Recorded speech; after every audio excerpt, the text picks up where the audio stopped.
Génocide au Rwanda, commémoration du 25e anniversaire. Un devoir de mémoire, c'est dans cet esprit qu'a été commémoré aujourd'hui au ministère des Affaires étrangères à Nous le génocide perpétré contre les Tutsis au Rwanda.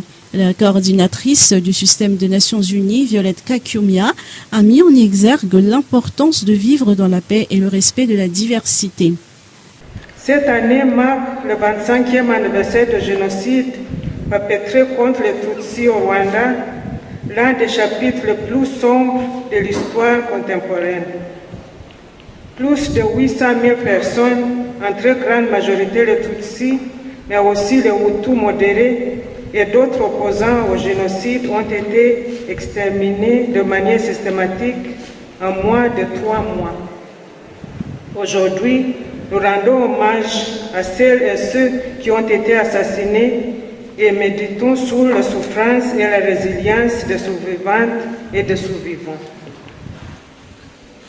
Alors même que nous réaffirmons notre détermination à empêcher que de telles atrocités ne se reproduisent, nous voyons la xénophobie, le racisme et l'intolérance gagner dangereusement du terrain dans de nombreuses régions du monde.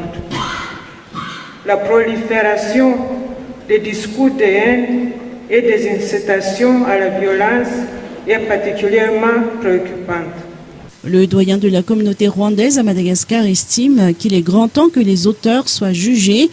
Le général Léon Richard Koutiniri s'est rendu récemment à Kigali lors de la cérémonie officielle de ce génocide sur les lieux. Selon ses dires, le gouvernement malgache est déterminé et s'engage à œuvrer pour l'humanité. Le ministre des Affaires étrangères n'a pas manqué de lancer un appel à la communauté internationale. Près d'1 million d'individus, d'êtres humains, des femmes, des enfants, des hommes, ont perdu leur vie. Il y a 25 ans, le monde a été le témoin impuissant de ce que l'homme, animé par l'intolérance et l'idéologie indestructible, a montré de pire en lui.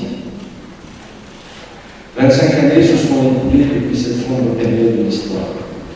Certains diront que c'est lointain. Et pourtant, personne ne pourra jamais atténuer l'effroi des accablements des événements qui se sont passés. Nous sommes réunis en ces lieux aujourd'hui, non pas pour réveiller la douleur et la tristesse, mais pour nous rappeler que une exposition sur le génocide au Rwanda s'est tenue dans le hall du ministère des Affaires étrangères et un livre d'or a été mis à la disposition pour permettre à tout un chacun d'inscrire des messages forts à l'occasion de cette commémoration.